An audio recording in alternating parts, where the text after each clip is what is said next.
Menjadi seorang pembalap MotoGP memang menjadi suatu kebanggaan tersendiri bagi setiap pembalap.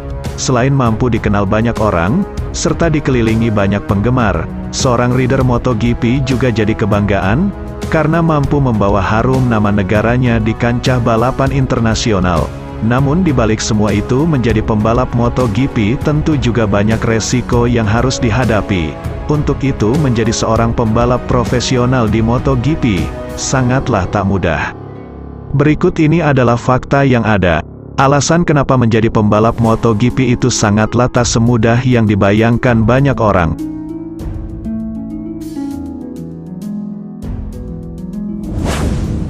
Tentu saja yang pertama adalah, olahraga ini sangatlah berbahaya. Menjadi seorang pembalap MotoGP tak hanya dituntut profesional di luar lintasan, namun juga di dalam trek balapan. Satu kesalahan saja di trek balapan bisa membawa petaka, baik bagi pembalap itu sendiri, maupun pembalap lainnya. Tentunya hal ini bukan hanya karena faktor pentingnya keselamatan, namun juga keteledoran sedikit saja bisa membuat nyawa melayang. Melaju di kecepatan rata-rata hampir 200 km per jam di sirkuit, para pembalap dituntut untuk fokus jika tak ingin celaka. Sudah banyak yang jadi korban keganasan trek sirkuit, diantaranya ada Marco Simoncelli, Shoya Tomizawa, Luis Salom, yang terakhir ada Afriza Munandar yang juga ikut jadi korban keganasan trek sirkuit. Untuk itu, kenapa olahraga ini disebut sangat berbahaya?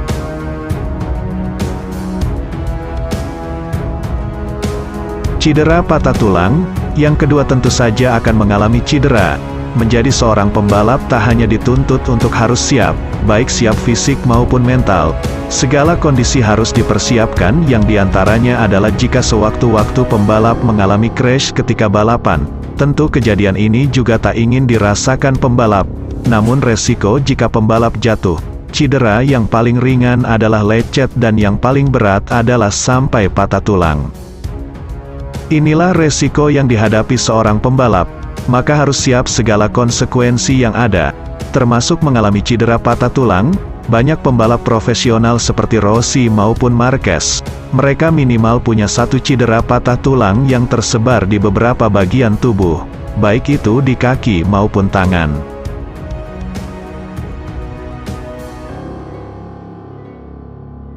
Yang ketiga adalah rasa frustasi. Seorang pembalap tentu saja merasakan hal ini. Rasa frustasi juga tak kalah mengerikan, sebab frustasi memberikan efek buruk jangka panjang, serta mampu mengganggu konsentrasi pembalap itu sendiri ketika balapan. Frustasi bisa disebabkan oleh banyak faktor, di antaranya yang paling sering ditemui adalah ketika pembalap tak kunjung mendapatkan settingan yang pas ketika balapan. Bisa juga karena faktor adaptasi motor yang cukup lama. Rasa frustasi seringkali dialami oleh para pembalap pabrikan yang tentu saja mereka dibayar mahal untuk menang di setiap balapan. Namun jika kenyataan tak sesuai didapatkan, maka hal itu menjadi tekanan sendiri dan menyebabkan seorang pembalap makin frustasi. Untuk itu, menjadi seorang pembalap sangatlah tak mudah. Menang dipuji, kalah pun dicaci.